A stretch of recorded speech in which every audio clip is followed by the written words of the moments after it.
Take a pit stop for all things NASCAR with the Ford Tire Change podcast. Here is your host, Dawson Iserlo. It's the Ford Tire Change podcast. Dawson Iserlo with you, ESPN Southwest Louisiana. We are back for the first playoff race recap of the season. Darlington Raceway, one of my favorite racetracks on the circuit, and it delivered, in my opinion. I mean, it gave us really, really good racing. Chase Briscoe with a dominant performance, and one that I think, I go back a little bit. When Briscoe was in the Xfinity Series driving the 98 car, you saw that dominant season. He talked about it. I remember the storylines that year was Briscoe thought he needed to win 8 races to move up to the Cup Series. That was his goal. And he went out and did stuff like that. And he really, he just dominated the series that year. And now to get it to this point where he's in a Joe Gibbs racing car, I think he had, a bit of a tough break. Racing with Stewart-Haas and some of the problems they were having obviously ended up closing down.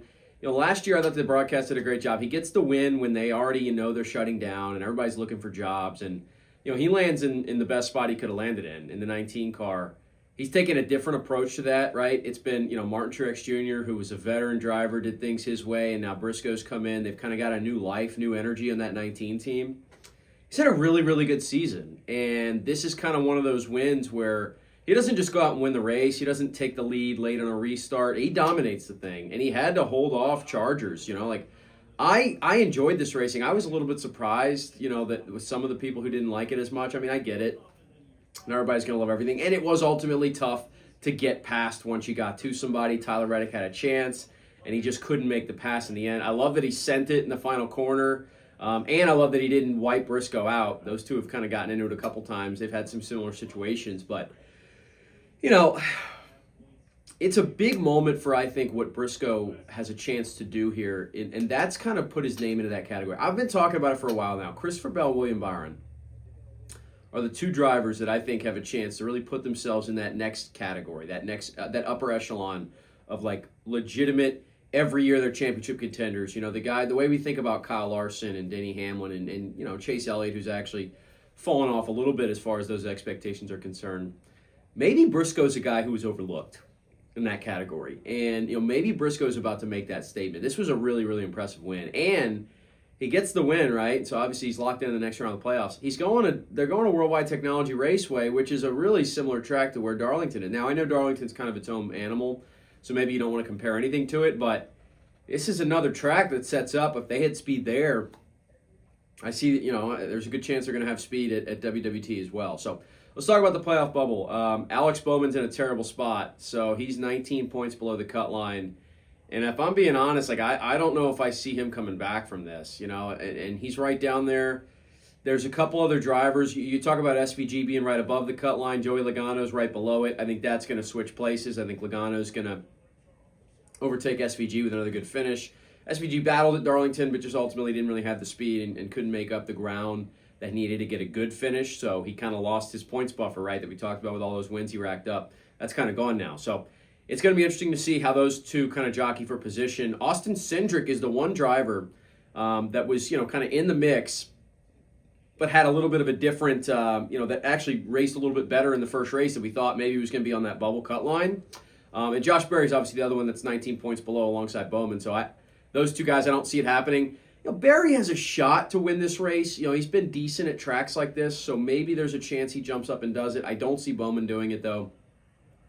And I just don't know if those two are going to make up 19 points over the next, over the next 2 races before the next cut line. But when you take a look at where I think that SVG Logano conversation gets fascinating, Austin Dillon's right there as well. He's got a handful of points to make up.